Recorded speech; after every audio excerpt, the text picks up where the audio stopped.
வணக்கம். இன்னைக்கு நம்ம இந்த வீடியோவில் இட்லி தோசை மிளகா பொடி பண்ண போகிறோம். அதுக்குள்ளான பொருட்களை பார்ப்போம். மிளகாய், உளுந்து, கடலைப்பருப்பு, எள்ளு, புளி ஒரு கொட்டைப்பாக்கு அளவு. வாங்க வீடியோக்குள்ள போவோம். அடுப்பு பற்ற வச்சுக்கலாம். கடாய் போட்டுக்கலாம். முதல்ல எள்ளு வறுத்துக்கலாம்.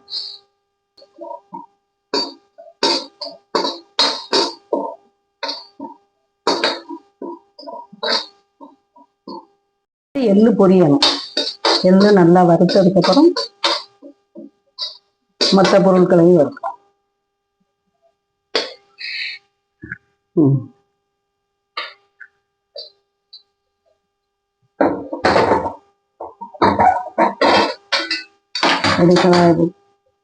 செக்கு நல்லெண்ணெய் ஒரு 2 ஸ்பூன்.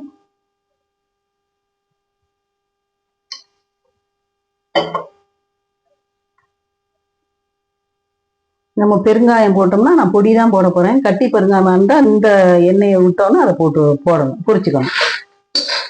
மிளகாயை போட்டுக்கணும்.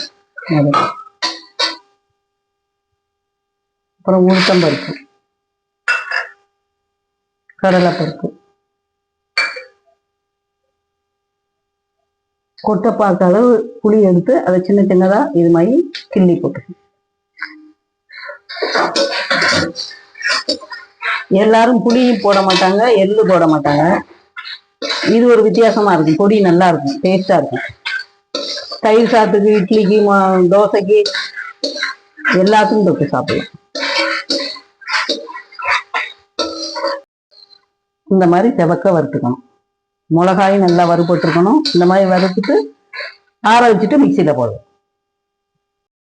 எள்ளு ஆறிடுச்சு. வறுத்து வச்சிருந்தோம்ல அந்த எள்ளை சின்ன மிக்சி சார்ல போட்டுக்கணும்.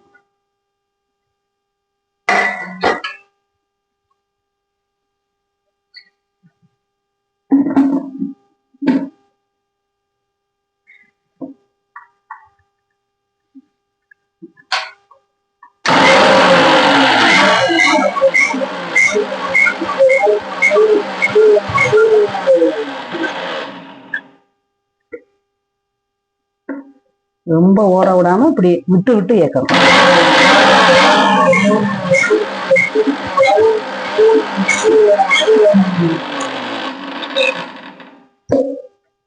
இந்த மாதிரி எடுத்து வச்சோம். அடுத்து ஆறணும்னா இந்த மிளகா, கடலைப்பருப்பு எல்லாம் வறுத்து வச்சிருக்கோம்ல அதை போட்டுக்கணும்.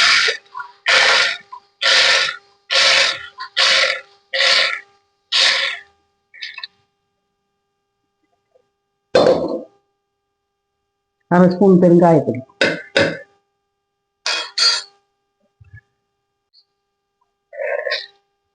தேவையான அளவு உப்பு,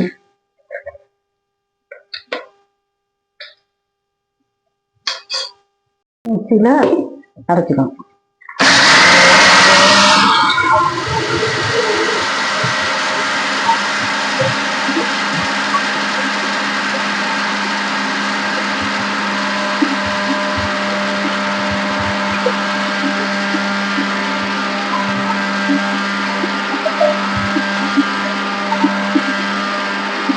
இந்த அளவு வெல்லம் போட்டுக்கணும். கொஞ்சம் டேஸ்ட் நல்லா இருக்கும். இந்த எள்ளு பொடியை பொடி பண்ணி வச்சிருக்கோம்ல அதை இதோட மிக்ஸ் பண்ணிக்கணும்.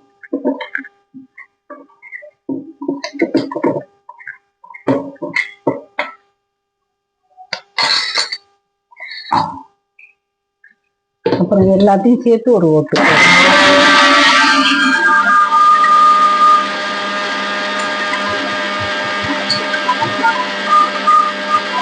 போட்டுக்கலாம். இது நீ கடையில வாங்கினீங்கன்னா இவ்வளவு அளவு தான் இருக்கும். 10 ரூபா 15 ரூபா ஒரு பாக்கெட்டு. அது இப்படி எல்லாம் பொடி பண்ணி இருப்பாங்கன்னு சொல்ல முடியாது. வீட்டிலே ப்ரிப்பேர் பண்ணோம்னா கொஞ்சம் நல்லா இருக்கும். நமக்கும் பணமும் செலவழியாது, நல்லாவும் நம்ம சாப்பிடலாம், சுவையா இருக்கும். நீங்க வீட்டுல ட்ரை பண்ணி பாருங்க. இந்த வீடியோ பிடிச்சிருந்தா ஷேர் பண்ணுங்க. நன்றி.